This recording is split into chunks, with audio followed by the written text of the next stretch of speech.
The clock is at 0 and another Cougar football game is in the books. Eighth play of the drive for the Cougars is a 2nd and 10. Bachmeier gives it. Martin's on the move. He is gone. Touchdown BYU. We saw Preston Rex have his first catch of his career. Stays to block. Bachmeier deep over the middle. Ball is caught. Parker Kingston. And it's a long-distance dedication for the redshirt junior. BYU's up 2 scores on a 75-yard touchdown. 15 yards. But they're finding success with Craig. Deep drop for Fafita. Taking a shot to the end zone. Chris Hudson. He's got it for 6. 4 to choose from. He throws deep, looking for 6. And he puts it on the money. Chris Hunter.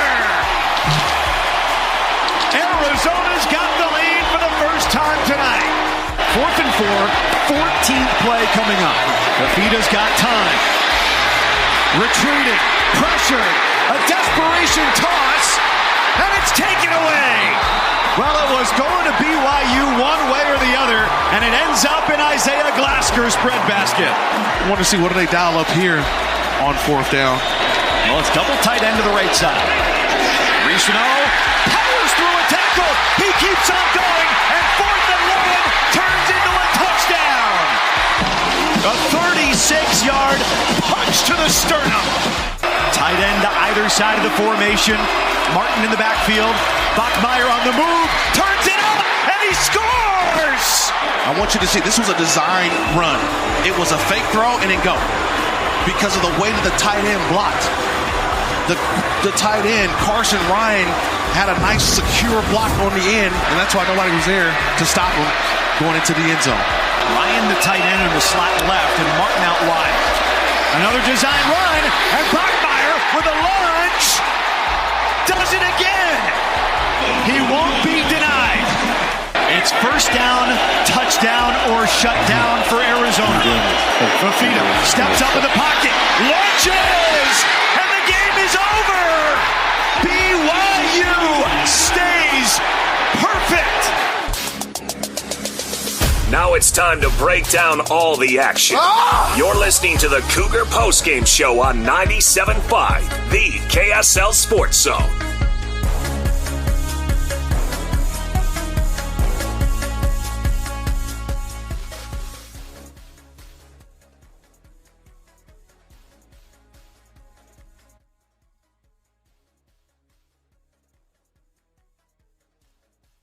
BYU post game. I'm Christian Esparza. Alex Curie joining me. Alex, BYU gets the win in double OT, 33-27. What a thrilling night after how long was that rain delay? An hour and 26 minutes this day? Yeah, no, you willed it during our pregame stuff today, so that was your fault. I'm going to blame you because of and this wasn't.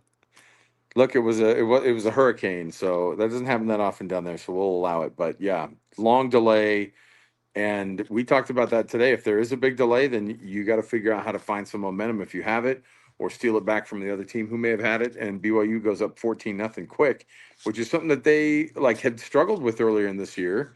They did it last week again, where they scored early, but those to have that momentum killed by that, to go into the second quarter and to have to try to figure some things out there. And Arizona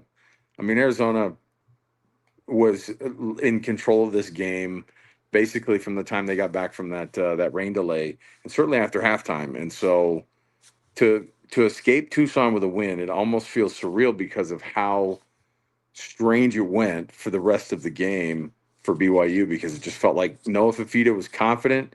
Bear Bachmeier, his 2 interceptions were wild.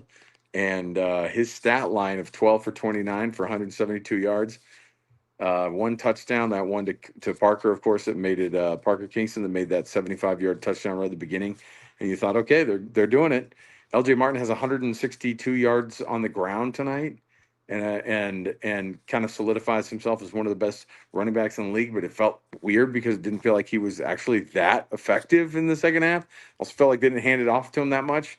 So shout out to all my friends and colleagues who are of all the sports persuasions who are like, what is BYU doing just running Bear Bachmeier in that second part of the game? So they escaped. That's the only thing I think that Kalani will probably focus on in their post games is that they escaped, and whatever mistakes that they had, which, I think Will Farron coming back in, that 45-yarder in overtime is not insignificant. Like that, I mean, obviously it tied it up, but like he banged that thing through with such confidence that it was huge, and he needed it. He was 1 for 4 prior to that, and so in his last 4 field goal attempts. So anyway, you got out of there, you get the win, and Bear puts another notch in the old belt, and this one just felt a little bit more crazy than the rest.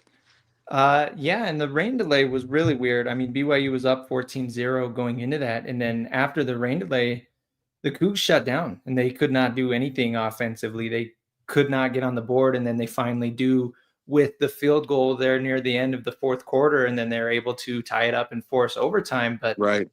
it's hard to get back into things after you're off you get going and then you're off the field for over an hour. And what's the philosophy there? What do? Do you go into the locker room and get everybody a sandwich? They usually try to feed those guys some food, or some people don't want it.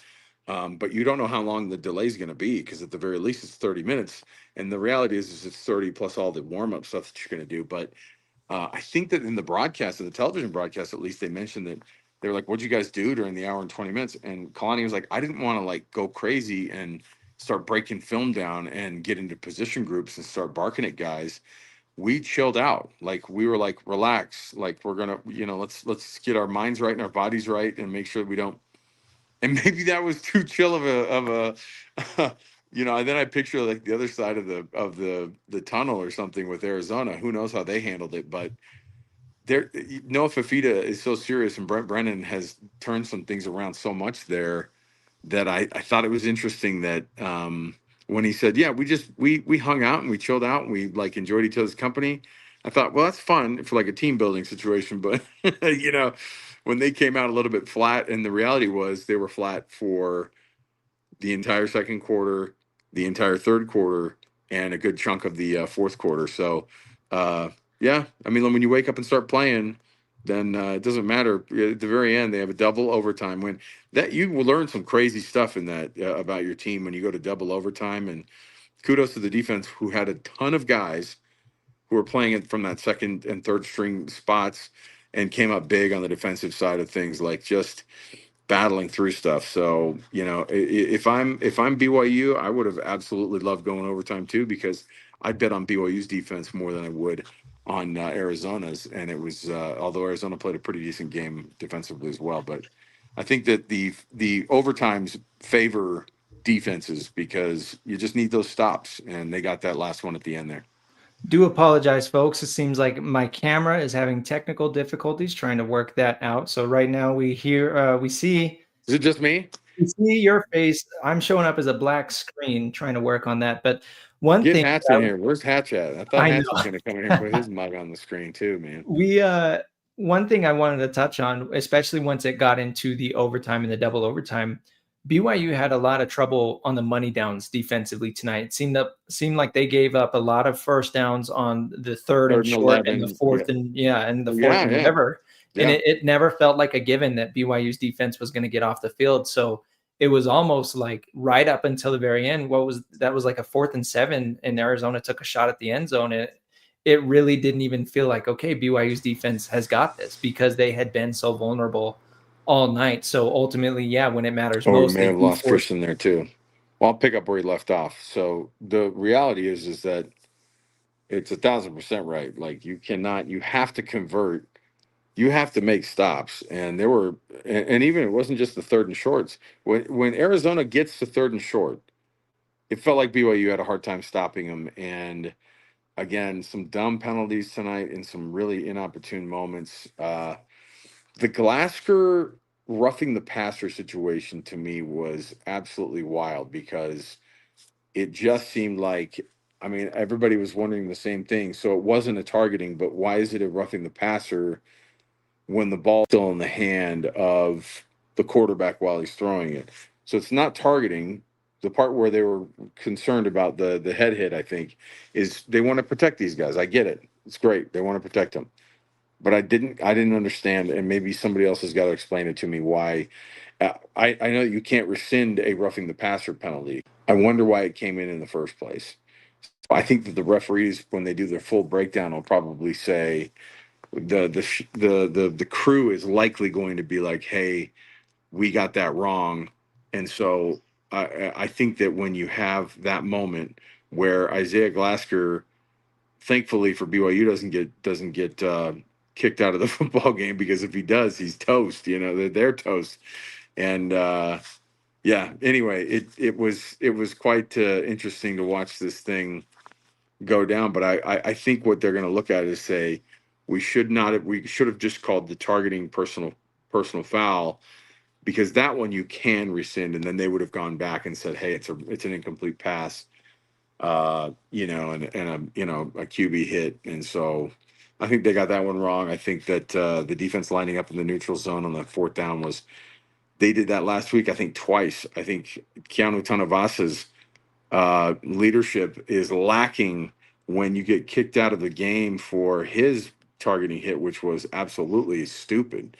And beyond, all of the check marks of the moments. And I get you're in the moment of the game, or it hit all the check marks for all of the of why you get targeting. And so, but we'll remind you too, this is the second week in a row that Keanu Tanavasa has extended a team's drives by a stupid penalty. He had that dumb late hit last week with West Virginia, and then he had the targeting this week that was absolutely bonkers and was not needed. And they extend drives for other teams. And then guess what? On that extended drive that Keanu Tanavasa came out, they scored a touchdown. So that's stuff that drives you nuts as a coach. And if you're Coach Pua and you get with, it's you got to do it. So you have to have those leaders show up. When guys come off of the field and they have a C on the chest and they were kicked out of the game for really bad, or they get hit with big penalties, then that's big, and that's annoying too. And so BYU fans probably are looking at that going, what's Keanu doing on that? And so hopefully they are. Hopefully that's the way they feel about it. And because I think it's just those dumb penalties are just insane. So from a win and loss standpoint, BYU improves to 6-0, and that's the only thing that matters. You walk away from this thing. They walk away from this one, and they say, "You won this football game. It's over with. Move on. Get back to Provo. Get into treatment." Because I mean, you talk about a gauntlet of games coming up here. If you think Arizona was going to take you seriously, look at the rest of the people that are out there, because now you've got Utah, who's finding juice with their beating the absolute snot out of Arizona State up at Rice Eccles Stadium and ending it right now. And they're going to be tough, but Iowa State's whole season is in the balance right now. So that game looks weird in Ames now. It doesn't get easier. What it does is these teams are now up against the wall. Texas Tech just put up 42, and I think that their running back put up 265 yards on the ground. That's a legitimate playoff contending team right there. So that's who you have to go through. But that's who you have to. Is somebody else even on this year with me? I'm here. Can you hear me? I can now. Yes, Christian. Yeah, my camera's being difficult. That's fine. I was just letting you roll, man. You were I was some great pontificating. analysis. I was pontificating about the bad penalties by leaders and stuff. And for sure. And not understanding the Glasker one. I think the referees, the way they got that wrong was, if they were going to call it they should have called it the personal foul targeting, which can be removed when they look at the video. You can't. I agree with you. I don't think you can't call the roughing. You can't, when they say roughing the passer. There's no version of them being able to say we're not calling roughing the passer anymore. They can't. That's not reviewable. That's not something that gets pulled back. That's like they're not going to pick up the flag and say there wasn't a roughing the passer. They're not going to do it unless the crew chief came in and said, I didn't see it in the play. We're not calling it, but it had to have happened in that moment. And so that one's going to get kind of questioned. I know that the referees had a tough job tonight because they had a 5-hour game that they had to cover too in some bad conditions. And so I'll give them a pass in some of the stupidity that I think happened, but You know, Well, I've never seen a roughing the passer with the quarterback still holding the ball. No, why. I didn't know like, that. just explain it. Like, is it a new rule? Is it a new rule that I'm not aware of? Probably not. I think it was just poorly called. I think that they were like, dude, he hit him right in the head. Okay, call the personal foul and the targeting, and then go and look for all the indicators. And if they don't match up, then it's not a personal foul targeting, and it ends up being an incomplete pass right there. Yeah. So so who knows? I mean, that's a small thing, and it's not really about whether or not the referees got it right or wrong or whatever. But yeah. But anyway, BYU escapes. That's the only thing that matters now for them, is that they get back in on Monday, and they are going to hit treatment hard. And there's no, like, coming off an emotional win like that and having to turn it right back around and then host Utah at home next week. And Utah's going to be ranked. I mean, you watch. BYU's probably going to go up in a couple spots in the AP poll, but Utah will basically swap with Arizona State, I think. And so I think you're going to have two ranked teams, just the way you wanted it for this rivalry game. It's exactly what we were praying for in the preseason. So here we are, and they're not both undefeated, but they're pretty darn good. Combined record of 11-1. So yeah, that's what you want going into rivalry week with two teams who are kind of hot right now. And, Bear Bachmeier, ultimately, when it came down to it, picked up the win for his crew, right? The essentially game-winning touchdown, and didn't finish with the greatest stat line tonight, 172 yards through the air, 1 touchdown, 2 interceptions, but he added 89 yards and the 2 touchdowns on the ground. So it's clear that this coaching staff trusts him when the literal game is on the line. So that was pretty cool to see, was him rising to the occasion when it was. What they have then? 89 from 89 Bear. on the ground, yeah. And then LJ ended up with like 162 or 165 or something like that. Yeah. So as a team, they surpassed that 230, 240 mark, which is kind of where they were. I mean, that's huge. That's massive. So, but yeah, the stat line of the extra turnovers. Now here's another question though, Christian. Did they lose the turnover battle again this week? So Bear threw the 2. He had the fumble. And Fafita had 1, yeah. Fafita had the 1. But I'm trying to think, like, I think they may have lost that turnover battle and they won again. Like, that is dancing too dangerously to the edge there of the Grand Canyon. Like, oh yeah, no, we'll just keep going into these games, hand the ball away, and then still eke out a win, against Arizona, because, and what was funny is I said, you can't lose a turnover battle against Arizona and then win the game. You won't do that. And then if they did that tonight, then I guess I'll eat crow on it. But no, Utah, you can't do it against. Utah, you can't do it. It was a weird game. I mean, there's, with the weather delay and the rain and everything going on, there's going to be some wonky things that happen. So BYU, and they had the 2 picks, but then also the failed 4th down conversion, right, with the fake punt. Yeah. So you could even technically count that as 3, but I thought that was a bad call anyways. Well, and the coaches, that was, and the way that Kelly Poppinga operates, their special teams coordinator, they put a lot of that stuff in the hands of the guys. And I wonder if Vanderhaar got a little cute.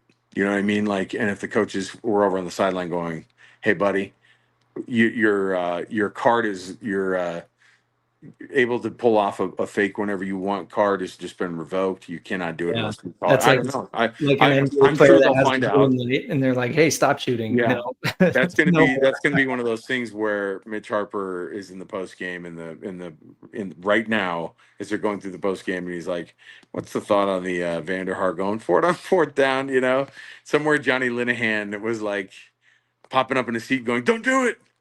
So no, I think that. And I think the other thing was, and again, people are going to forget about this point.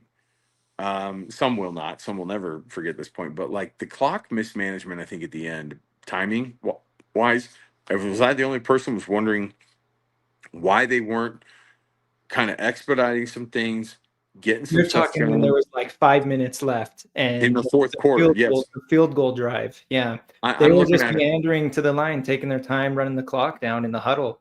I had no.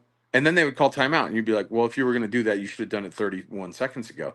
So it made me nuts to watch some of the timing but it ended up working out. And so at the same time, I'm not going to question the philosophy of Kalani. Maybe he was at these are the guys who sit in the analytic meetings, during the offseason of how to run a clock and how to get through certain scenarios. Kalani's no stranger to how to operate the clock and when to use your timeouts. But that at the end, everyone I think was looking around going, why are they standing around? Why is all this just being stood, or why is no one doing anything on it? So I think the clock mismanagement stuff, or at least asking those questions like, hey, what was the wisdom on why you guys waited so long to take some of those timeouts, or, and frankly, I think that there's never really a great answer because it's a wild moment at the end of a game like that. Yeah. When it gets to the end, and that's the other thing too, when you've got the quarterback who's never had to do this. And I know that he should know, like, hey, let's get to the line faster. Let's get up and call these plays faster. But then you've got, A-Rod must have been comfortable with it for some reason, right? Because he's bunching his hands together. So then they're coming to the line, and then he's all, oh, huddle up, everybody. And I'm like, what? Yeah. What's going on here? Like, right. So it's clearly, I am curious, kind of similar to the fake punt, right? Like I am curious to what the decision, what the thinking, what the thought process was there, because it was clearly on purpose. Some of our print friends will absolutely go after Kalani, and Mitch probably will too. They'll ask him about it. What happened? Why this? Why didn't you hand the ball off to LJ that much at the very end? Why was it just quarterback run after quarterback run after quarterback run? And, we talk about guys who make impacts. Think about Parker Kingston and how much he's improved. The punt return at the end is phenomenal. Like, that was a 25-yarder that will be forgotten, I think, by a lot of folks because it wasn't a score, but that flipped the field. That made the net punt like 13 yards. Yeah. So that was a huge play, on top of the fact that he caught a ton of balls. The 75-yard touchdown, obviously. I don't know what his stat line is. I can't see it in front of me, but he had a tremendous night. And on a night where Chase Roberts dropped a really, really bad ball there, kind of toward the end, he made up for it. And he didn't just catch balls at the end. And I think that looked like a catch right at the end, but yeah. And I was going to get into that later. That was most definitely a catch. Not good. It's not good cameras. Like they have like the third string ESPN guys out there. So this is not Monday Night Football with 14 different HD angles. It's like, look at this blurry, Sasquatch walking in the woods type of a shot. And I just thought it was funny that the guys on TV were like, oh, for sure, it looks like the ball's bouncing right there. I was like, absolutely not. Like, there's no, where are you seeing this? So, but because the call was that it was incomplete, I just love when refs come in and they're like blowing the whistle and they're like banging the turf going, it definitely hit. I know it. And you're like, well, and then you go to the video and everyone goes, it's not confirmed. Well, that's why Chase makes white gloves, I think. That's why you wear the white gloves, so you can see the not the blue. Yeah. So he turned it around though, and honestly, drawing those was it two of those in the end zone pass interference calls? Yeah. One on Parker, maybe one, and then maybe two, maybe even two on. Well, anyway, Chase. That's what really good wideouts are able to do against good defensive backs. Like they can. Those guys have to make a play, and if it's a PI to make sure that the touchdown is not caught, then they do it, and that's how their coach do it too. So, how about this? So talking about the stat lines, this is what I honestly can't believe this. I'm wondering if it's wrong. ESPN is listing Kingston as 5 catches, 117 yards, and 1 touchdown. It says Chase Roberts only had 2 catches for 25 yards. So does that sound right? So he had, I think so, because he had his first catch like midway through the third quarter. Remember that? It was like, dude, it took almost the whole game for them to get the ball to their best wide receiver, or at least their number 1 wide receiver. So his first catch was in the third quarter, and toward the end of the third quarter even. And then because that touchdown was called back, they had the same exact play that they ran, and he caught it the next time. I think those are the only 2 catches, because then after that, what was it? PIs in the end zones. PIs, yeah. The call that wasn't. I think it might be exactly right. Like, so I think the PI is still having the receiver, like you're saying, that draws the respect to draw those penalties, Yeah. right? That still is making an impact on the game, but Yeah, those are catches for him. Yeah, if those yeah, guys essentially, it's still putting his fingerprints on the game. But having Parker Kingston, who's able to step up and make the plays, that's something that, if you would have told a BYU fan that 4 weeks ago, I don't know if they would have believed you. There were so many BYU fans in these post-game chats wanting to run Parker Kingston out of Provo because of some of the mistakes that he had made. And then we learned that he wasn't healthy through training camp, missed a ton of camp, essentially didn't even get to practice with Bear at all until the season started. So it's taken a few weeks for him to settle into this offense. But, man, these last 2 weeks, over 100 yards in each game, he's really got a nice role carved out for the Cougs, and he's doing it well. Well, how's this work, Esparza? You tell me. Do we take breaks on these? Do we go to like a quick break? Yeah. And, am I jumping in? Am I going to help Napoles on some Utah post game then? Is that how we're going to do this? Since we knew this was going to happen too. We knew it was going to end with all these games all at once, and so you tell me. I'll just do whatever you want here. So we'll keep you here, Kiri. Hatch is nice enough back in studio. He's going to hop on the Ute post game with Alex Napoles. Nice. So any dual fans that are wanting to get some action there, the Ute post game show is going to be on air 97.5 1280, and then Kiri and I are going to keep this rolling here, streaming only. So we'll take a quick break. It went final, by the way, 42-10 for the Utes over. Did it? Okay. So I mean, that was a wet, rainy game too. Crazy. It was. They get delayed, but for a different reason. I'm glad it didn't get extended any further. But yeah, no Sam Levitt proved to be even more detrimental than we had thought. I mean, it was, and Utah smelled blood in the water, and they attacked, man. And they needed to, so. All right, let's take a break. Not to go too Ute heavy in the BYU post game. Yeah, Hatch has got to bounce and join that. So let's take a break, and then Kiri, you and I will be back in about 3 minutes after this break. I'm going to try and figure my camera out during this break as well. So stick with us. It's the Cougar post game show 97.5, the KSL Sports Zone.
You're listening to the Cougar Postgame Show on 97.5, the KSL Sports Zone.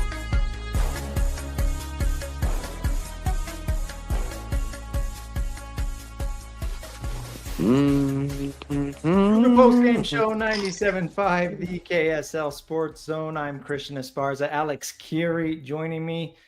We are doing a bit of a dual post-game situation. We are streaming only for the Cougar post-game show. Utah post-game show is live on air, 97.5 FM, 1280 AM. But Alex, let's continue to break down a double overtime thriller, 33-27. BYU escapes with the victory. Can you see me right now?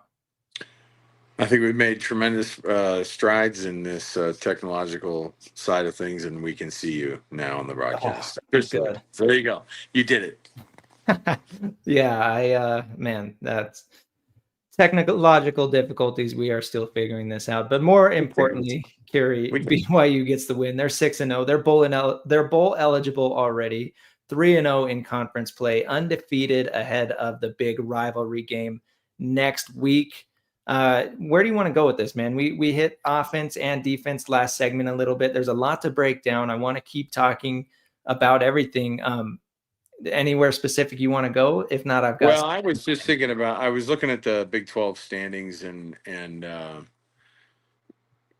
this happens in this conference. I mean, in a weekend where all of the off the field stuff that Colorado's had to deal with, and Iowa State, I was thinking, oh, they're just going to go and they're just going to roll because they have to have these games, and there's just no way that Colorado, with their fearless leader Prime having a pretty big surgery on Tuesday, and they'd be like, I'm going to come back to practice on Wednesday. I just thought there's just no way they're going to be able to. They've been so out of sorts, but for them to beat Iowa State, that's a weird spot for the Cyclones to be in. And I only say that in how it reflects upon where teams like BYU and Utah will end up in those conversations. Now, when teams like Iowa State already incur their second conference loss in 2 weeks, then you start to reevaluate kind of where these teams are at. And so I think that, in the case of, and then you think about teams like Cincinnati, who I think Cincinnati kind of eked one out against Central Florida today. Sorry, UCF. And I think that anyway, Texas Tech rolled, right? TCU got beat by a bad Kansas State team. Like, the Big 12 is a mess. And so you've got to figure out if you're going to be a part of that mess, if you're going to be in that same, I like to, on 1st and 12 with Mitch Harper, I like to call it the mushy middle of the conference, which is just anywhere between 4 and 10. Everybody's about the same, it feels like. And you don't want to be in that conversation. You want to be in that top 2 or 3, just so that you don't have to be lumped in with everybody else who are having 2 and 3 conference losses. I mean, Iowa State, those guys are not going to be in the conference championship game. Like, it's too early to have 2 losses and then to put yourself there. And I think that it leaves the door wide open for scenarios where Utah, BYU, I think even Arizona State, that's their first conference loss against Utah. Yeah. You get your quarterback back, and you are a totally different team. Like, Arizona State losing by 32 points to Utah tonight, like BYU, I know looks at that and goes, holy cow. And I hope that they get ready for this game on Thursday or next week, knowing that they are in for something. They got to be ready for this thing. And we talk about the new versions of what Bear Bachmeier is. I think he took a step back this week. I think that all the things that he, quote unquote, learned in those other previous games, they turned into hurting his team enough where I think people are looking around and going, all right, that got dicey. That got really nerve-wracking. Maybe I'm being too hard on the kid, but I think that he was able to get away with so many more things in the prior games. We knew that's how it was going to be. And tonight he hurt his team quite a bit. Yeah. And that was hard, because even the turnovers last week, you're like, doesn't really hurt the team. These hurt the team. And what's crazy is they still haven't lost a game for him. They still haven't lost the game for him. So, and then the decision to keep Jack Kelly out was another thing that I thought was pretty interesting. And I think that they had the opportunity to let him play. And I think they were like, let's roll the dice. And the way that Mitch Harper and I talked about it off the air at one point, today was he's like, the vibe I'm getting is that they're almost okay to have Jack out, even if they lost the game against Arizona. To get him back long term is a way bigger deal, and because that's how much of an impact player that he is. But so to escape with a win and not have to play Jack, is a big deal. So Couple those things, are the things floating around in my head right now. and I think those are great points. First, going back to Bear, I think the one play that sums up exactly what you're talking about, Kiri, was I think it was the second interception where he fumbled the snap, and then he tried to play hero ball. Oh my gosh. Still making a chunk play down the field. He floats Yeah. that thing up in the air and gives the safety plenty of time to get up underneath it. And that's something you got to recognize. Number one, there was a wide open lane for him to take off and run and pick up even 3 or 4 yards better than a fumble, better than an interception, right? Or number two, recognize it's a broken play and get rid of the ball. Yeah, he was already outside of the pocket, right? Yeah. And so and you're exactly right. And I was looking at it, and I watched the replay a few times, and I thought to myself, he didn't realize that the best play that was made was that he got the fumble and then was able to scramble immediately and get away from the first defender that met him. That was the hero part. And then the continuing to be the hero part is, I mean, when you watch that, I think they had the middle of the field camera showed it. Yes. And when it showed it, and I hate it anytime the ball starts to travel back and toward the middle of the field when a quarterback is throwing it on the edge of I'm like, if they throw it back in the middle of the field, that thing is going to get picked off in college half the time, in the pros 7 out of 10. Well, and it's a split second thing. It's hard. You drop the ball, you get back up, you get your bearings, you see a wide open guy, right? Yeah, freaking out is a great way to put it. You see your receiver, you think he's wide open, not realizing that the safety is going to undercut that thing, and especially when you don't put enough mustard on it. And no, that's what it was. That, it was like that was floating. a duck. Yeah, it was floating, and it wasn't a great ball, and it was coming back toward the middle of the field. So all things that they're going to look at. And A-Rod is very nice in public about Bear, and I really hope that he's teaching him some wild lessons and some really hard lessons in those moments that they actually sit down and watch film like that. Good thing about a kid like Bear Bachmeier is he already knows. He's going to watch, and you know what they do, and this happens at the high levels of college football. They hand these guys their iPads on their way onto the airplane, and they already have their film. Yeah, and they're on the plane right now, coming back from Tucson, and there's a good vibe on the plane. It's good because you won, but there's like a lot of I think the coaches are sighing a little bit and going, "Let's enjoy this one," and then they're going back up to the front of the plane and going, "I cannot enjoy that." And then just not terrified, but just the task of Utah staring you in the face next week is daunting. And so how do you convert those things? Because that was the deal. Like I thought last week, he's supposed to learn those lessons from throwing that bad pick, and did not. He did not. And it was because it was a better defense. Couldn't get away with it as much. And this was by far the best defense that BYU has played up until this point. But guess what? Utah's defense is just as good, if not better. And no, they'll be better. They're better. We know that. And if they're not on paper, they will be for this game, because for this game. Yeah. It's gonna be a tough test, probably the toughest test that Bear is going to face all year, just because of the environment and the rowdiness and the rivalry and all the emotion that goes into that. Going back to the Jack Kelly thing, you mentioned holding him out because they'd rather have him for the rest of the season than risk losing him today. I thought Siale Acera played really great in the first half. Second half, I know he did leave the game a little bit with an injury, and then he came back. He did. Biggest play that sticks out to me was the 4th and 1 touchdown where Arizona went up 24-14. Siale Acera stopped the dude at the line of scrimmage, the running back, and the running back broke through the tackle and got through. So that's one of those things where it's just like, man, if you had Jack Kelly out there, like, those are the things that your leaders don't do. Yeah, and you notice too, if you noticed, they had Glasgow turn into that spy. They basically had him doing Jack's job, and no better person to pick up so like And he had an interception, right? Glasgow did a great job. Right, and the fact that he got to stay in the game after that targeting penalty was good. It was huge because he stayed in, and he was the bona fide leader on that field. Yeah. For that entire defense, and there were some guys that learned a lot of great lessons. I think this in this game, because Demooney goes out early, and the nature of his injury, I don't know what it is, but I don't think it's great. He was having a great game too up until he went out.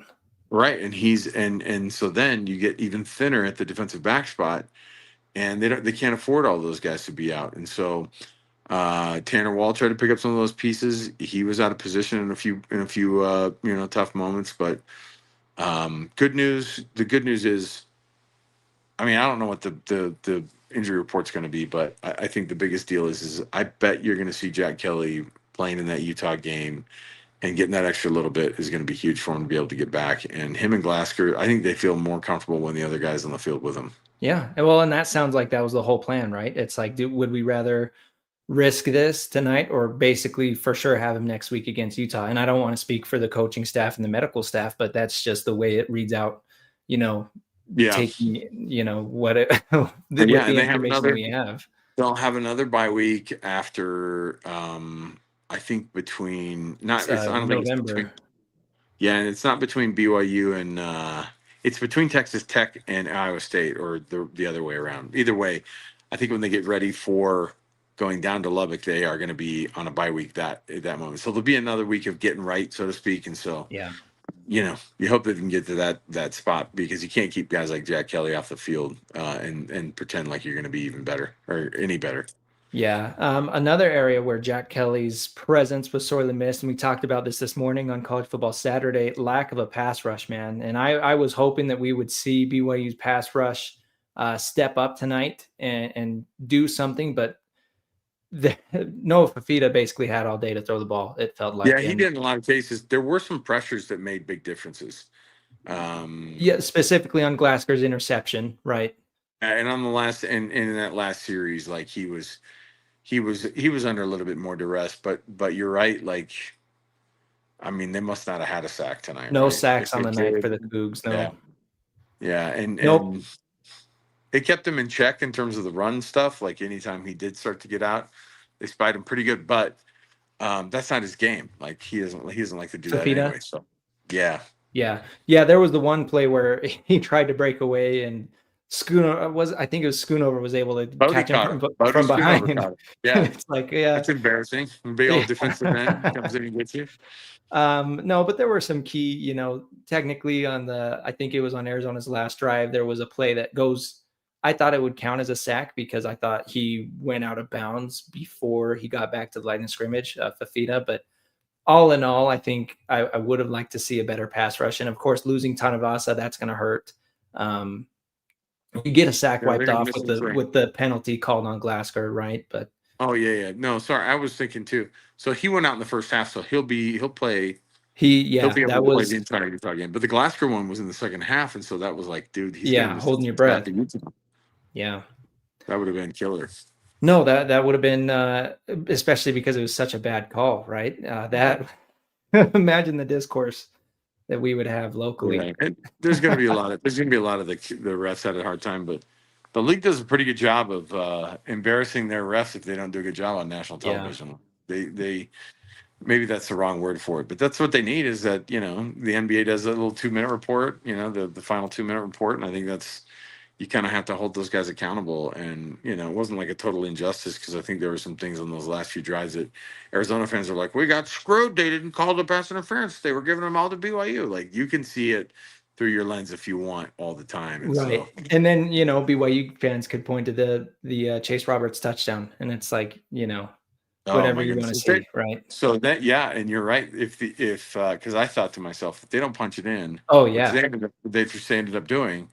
If they didn't, though, it would have been what could have been lost. You would have had people convincing you that the entire season was lost in that bad call moment, right? You had been screwed by those guys down in Arizona. It's like, I get it, but they ended up punching it in, and so it ended up being a moot point. But it was. You've got a 240-pound quarterback who can punch that thing in. Yeah. But again, He's a tough dude, man. I didn't like how many times they ran him. I know I know people are excited about him getting in at the end there, but so he had 22 carries to LJ Martin's 25. So dang near 50-50 split. Both players over 20 yards there. Or excuse me, both players over 20 carries. And again, 89 yards for Bear. Yeah, interesting. They got a lot to work on, which is great. I think the coaching staff loves being able to get into the lab and saying, "Look what we need to work on still." Yeah, and yet the record reflects just wins and losses, and oftentimes the losses don't show you exactly how good you're playing, and the wins don't show how bad sometimes, and that's okay. Like you just need to get to you prefer to be on the side of the ladder rather than the former. So.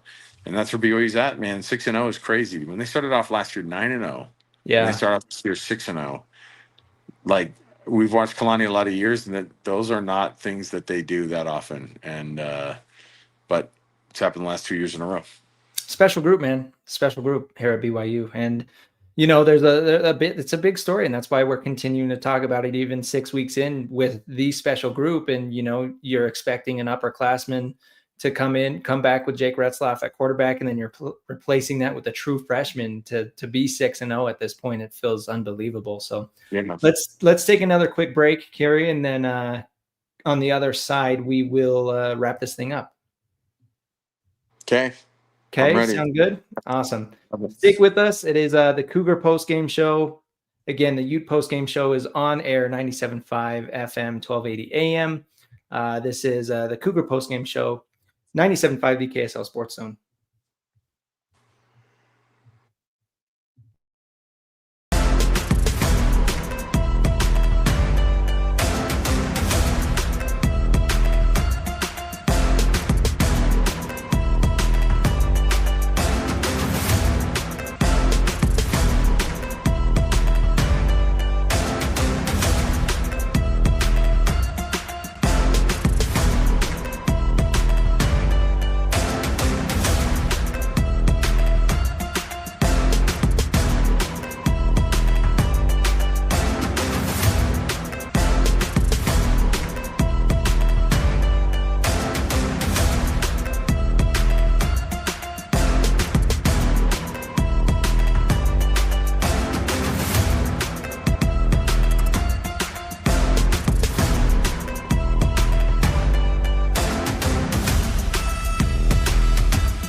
You're listening to the Cougar Postgame Show on 97.5, the KSL Sports Zone.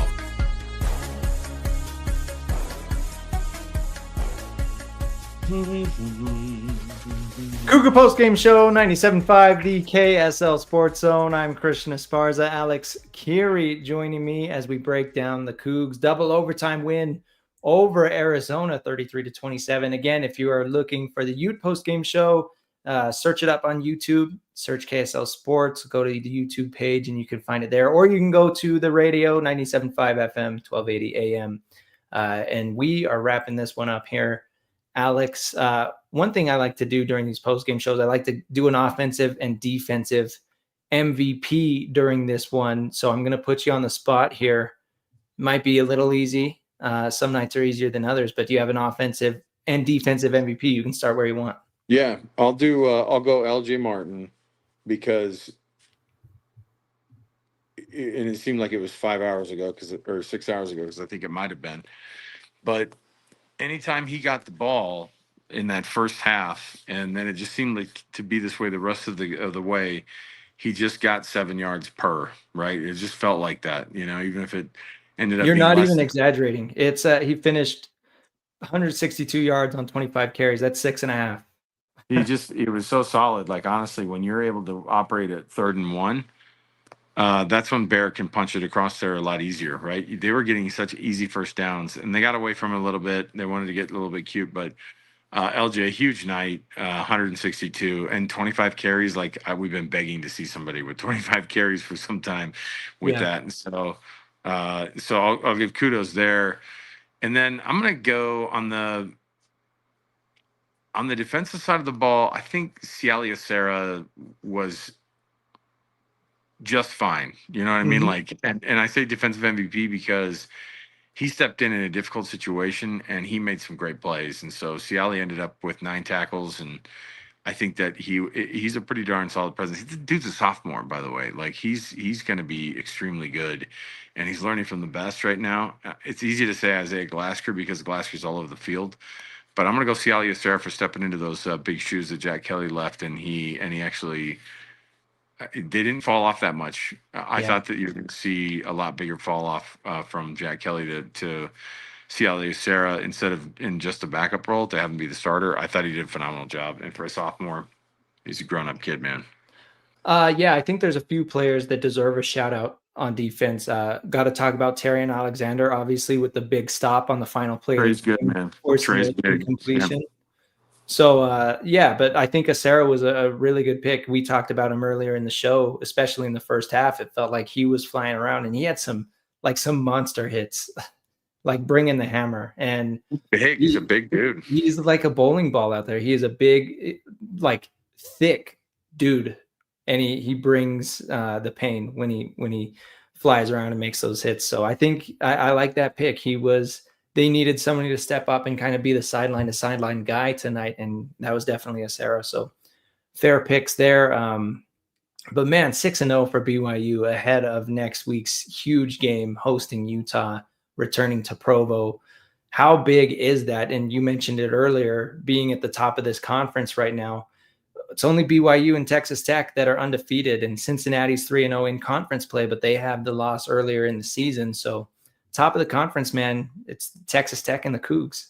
Yeah, and like I said, I think when everything shakes out tomorrow, Utah's going to end up in the top 25. I think they were kind of right there on the edge anyway, but them and Cincinnati, I think both will probably sneak in as they usher out, other teams from the Big 12 who were in the top 25. It just seems that we see this every week. So I'm hoping that Utah's in like a 21 to 23 type of a number, and that BYU goes up maybe to 15 or 16. And then I just like having the little numbers next to the biggest, the biggest game of the year. It makes the game feel that much bigger. And to be 6-0 and 5-1, like, that speaks for itself too. Think about, Utah was in the depths of a their worst losing streak ever last year. So, that's a bummer. And now this game means a lot more, and I'm excited for the coverage of it too. So we'll be all over it. No post-game sound from the podium tonight. Sometimes it takes longer than others, but we will have it posted as soon as we get it. It's already midnight, so if you're waiting up for Kalani, I'd recommend go to bed and wake up and listen, right? We will have it posted by the morning. So, Alex, you're right. We're going to have wall-to-wall coverage for the huge rivalry game, Monday through Friday, of course. And then next Saturday, we are going to have an extended pregame show from 4 to 6 at UCCU Bank in Provo. And you're going to be there, right, Kerry? Yeah, we're there on Tuesday. Actually, they switched it up. I think you could still win some stuff in Provo, but we're actually doing our broadcast on Tuesday from the Sandy location. So Sandy, okay. My apologies. Yeah. Well, no, they had it. Yeah, initially it was going to be Provo. Now it's in Sandy. So there you go. Yeah, extended pregame 4 to 6 next Saturday, huge game, and then we're gonna be live with the postgame show as normal following the game. So Thanks everybody for staying up with us. Late night, long night, 6 hours from kickoff time to right now. What a day. So thanks, Kerry, for hopping on. It has been your BYU post-game show, 97.5, the KSL Sports Zone.